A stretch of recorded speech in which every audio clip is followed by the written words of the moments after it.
Welcome to Created Healthy. I'm Dawn Combs. It's a common idea that God gave us everything we need in nature, but do we believe it enough to walk that out in truth?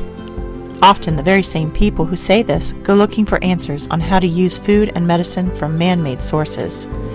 Everything man creates comes with a user's manual. Why would God be any different?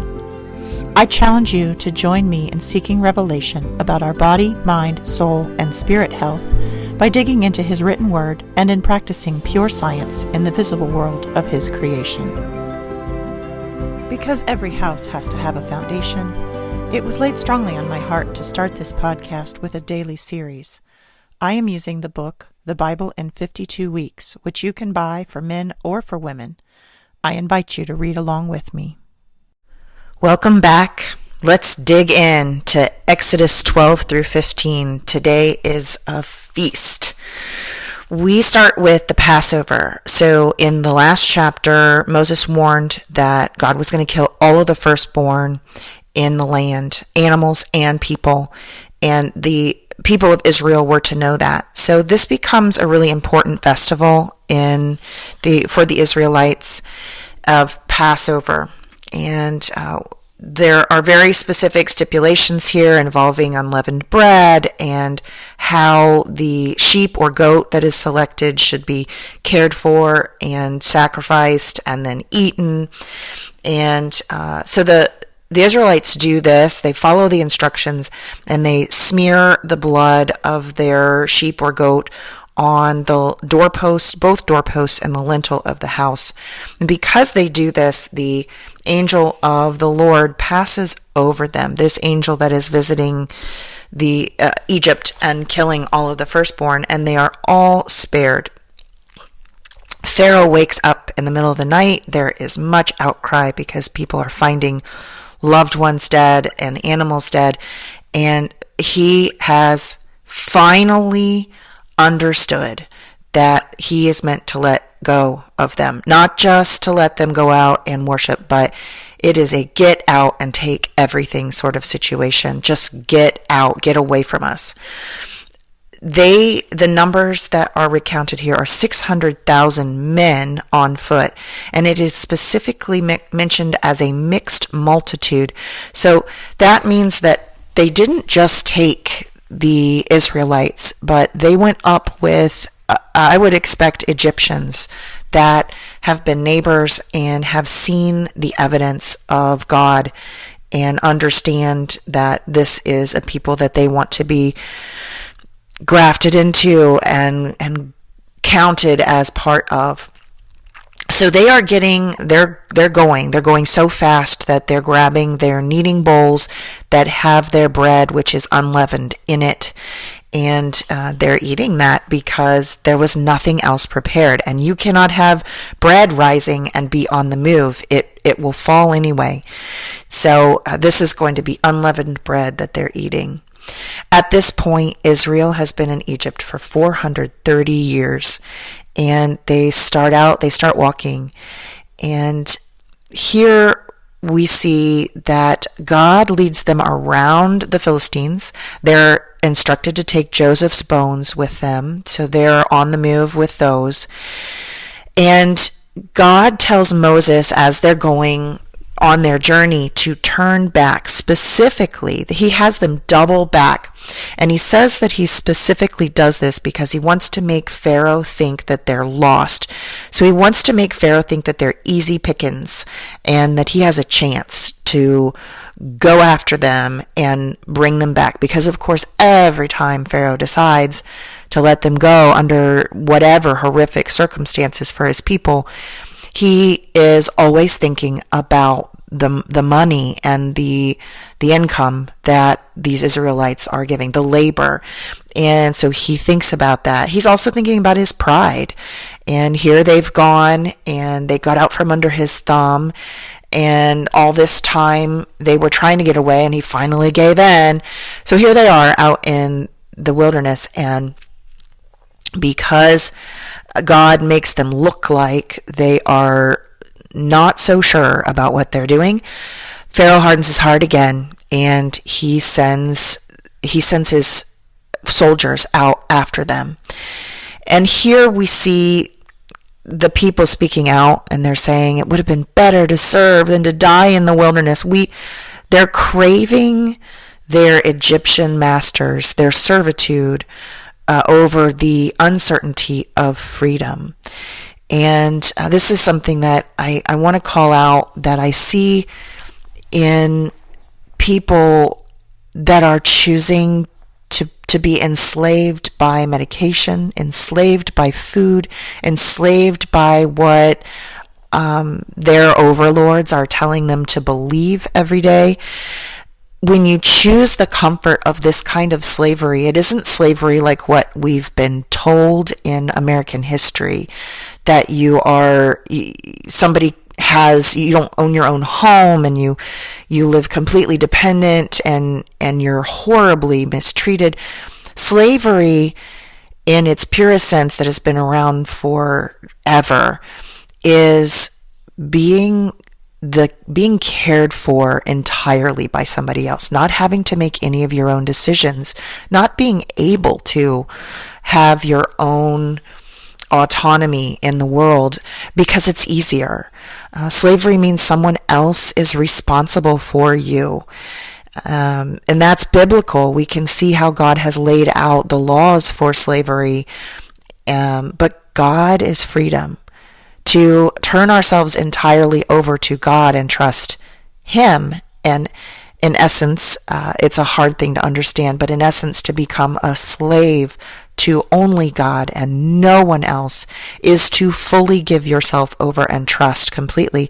And only then do we have true freedom, because God, as an enslaver, believes in your free will. He craves your free will, and He craves for you to have relationship with Him. So when you give yourself over to God and crave only what He wants in your life, you become free of fear, free of influence, free of somebody pushing you into something that you don't want to do, because you're God's. Here we see God's people complaining to Moses, and we'll see this again, but this is so hard. It would be so much better if we were we were slaves again, when everything was taken care of for us. Everything was convenient. If only we could just eat the convenient food that our overlords are creating and telling us is best to eat, and giving us all of the thought processes that help us to understand that we need to eat that food. It's easier. I don't want to take the responsibility of making choices and making my food more in a more difficult way and spending more money. Oh, if only we could be enslaved and everything would be so much easier. That's what the Israelites are saying here. But Moses is now speaking confidently, and he says a verse that I'm kind of repeating over and over again for myself here recently. Exodus 14:14. The Lord will fight for you while you keep silent. You've got to give yourself over and give up the other enslavements, because it's false convenience, it's false security, it's false safety and warmth and comfort. Real comfort is in God, but the comfort comes with sometimes feeling risky and exposed and scared, but knowing that you'll be taken care of. So we come back to this concept that I talked about yesterday about the hardening of hearts. The Egyptians that are sent to chase after the Israelites, their hearts are hardened. It's mentioned that their hearts are hardened so that they'll follow without thought. And God says, after this night, after what I'm about to do, the Egyptians will know me, and so will my people. I'm going to do something so big that it's going to be known everywhere. It's not going to be able to be forgotten. Unfortunately, for us, we forget these big things over and over again. Like I mentioned again yesterday, we have these miracles in front of us all the time, and the Bible's going to be filled with it as we go through this year, of things that happen that are so huge that you cannot possibly discount that it's God, but we do, and we forget. So the Egyptians are following, and they must know that they've gone super far from the shore, but they're in the dark. The light has gone of the pillar that guides the Israelites has gone in front of them instead of behind, and all there is a cloud, and it is dark. And the Egyptians are just running head first into this weird dry bed that they're running across, and it's dark, and they have the Israelites in front of them, and they're going to get them. Along about daybreak, when you would normally start to see the sky lightening, the Egyptians start looking around them as they're running their chariots, and they realize that there are walls of water next to them, and they are in the Red Sea, and they cannot deny anymore the evidence of their own eyes that they are in danger. And they start to get confused, and they change their hardened heart, unfortunately, in a way that they begin to believe. And they start to run back as fast as they can, but God closes the Red Sea over top of them. Excuse me.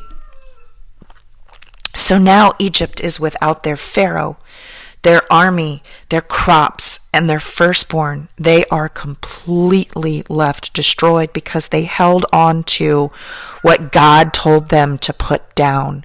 Some of their numbers have gone on with the Israelites and will make this journey, and some of them left in Egypt are perhaps going to be affected by this witness. As God says, even the Egyptians will know me as a result of this.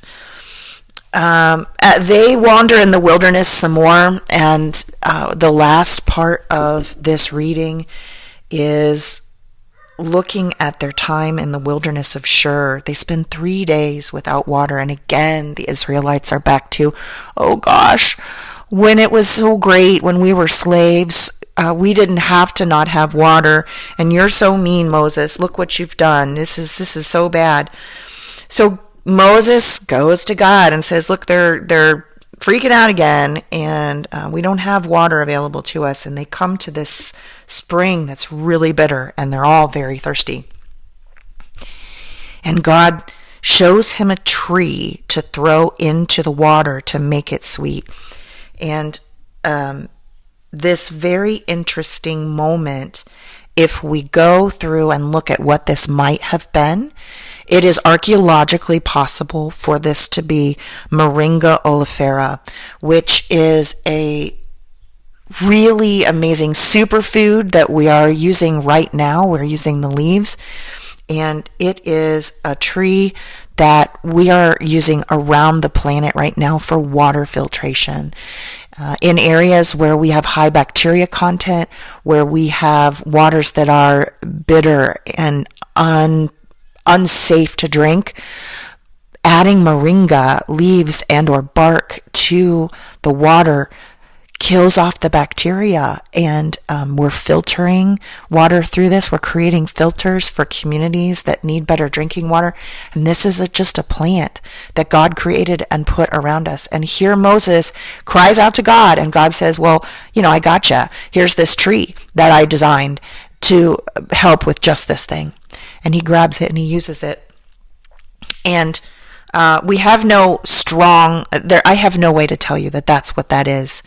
But it is a plant that would be around, and it is a plant that we're using now for the same thing. Look into moringa. There's a lot more there what an amazing tree. In 1526, we get our first promise of health from God.